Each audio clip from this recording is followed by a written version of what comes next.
I'm Kat, I'm a freelancer, I'm a creative, I'm a hustler, I'm a single lady, I'm a cougar, I'm an ex-con. Had to go on a speed awareness course. I was caught doing 25 in a 20 road. Used to be a 30 road, wasn't particularly aware. Got a very scary letter through from the police which said up to 10 points on your licence, up to £1,000 fine. Oh wait, or 4 hours in the basement of a Holiday Inn with 2 men. I took that option. It was a very intense, in-depth 4 hours with 2 men that really loved their jobs, that took their jobs very seriously. They told me to look out for bush ninjas. As a single lady, I am very aware. Go slow until you know. I don't know what that course was, but I passed. As a freelancer, I've got lots of jobs. One of my jobs is being a life model in an art class. So now, as a single lady, I've found people who want to see me naked again. I was in a relationship for 17 years. 17 years. So the last time, apart from modern day dating, I was dating was 1996. 1996, the year the Spice Girls released Wannabe. 1996, the year I have since found out that a lot of people who come to watch comedy were born. And 1996, the year my dad decided to get in touch after a 23-year absence. I'm also a mum. I totally understand, you know, we get busy, we get forgetful. How many kids have I got? Just the one.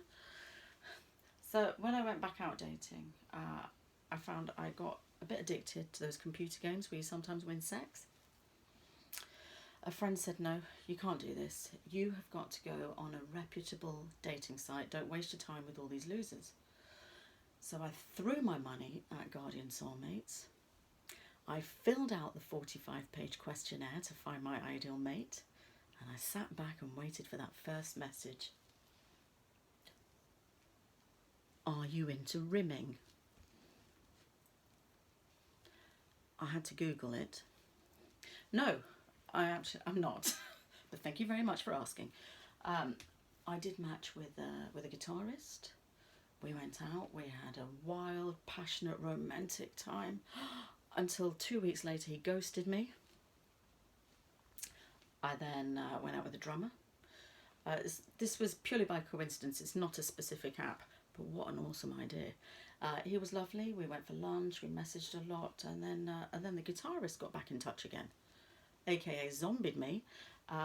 We met because I wanted to find out what had happened, and he sat back and he was talking about, yeah, I'm going to get a new band together, drummer's really hard to find. I looked down at my phone, I could see that the drummer was messaging me. Was I subconsciously putting a band together? I also matched with a guy from up north, and when he came down south, we'd hang out. When he went back up north, we'd have some flirty bants, we'd do some filthy sexting, until his phone broke. I said, how are we going to keep in touch? Shall I send a fax? I was dating a long time ago, remember? Shall I put an ad in the Metro? He said, why don't you write a letter? So I did, and I'd like to share with you, if I may, one of my letters. And to conceal his identity, we'll call him Mr. North.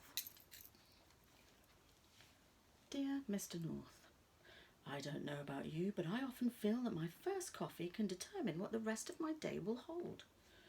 For me, it's mostly about the foam.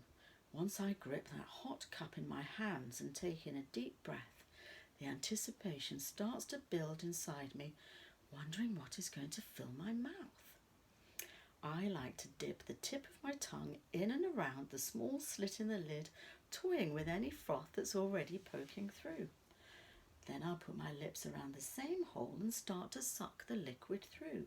Hot, creamy, frothy, milky, then finally at the back of my throat the caffeine hits. I swallow it down greedily. I just can't get enough. I love coffee. Yours, Cece. No reply.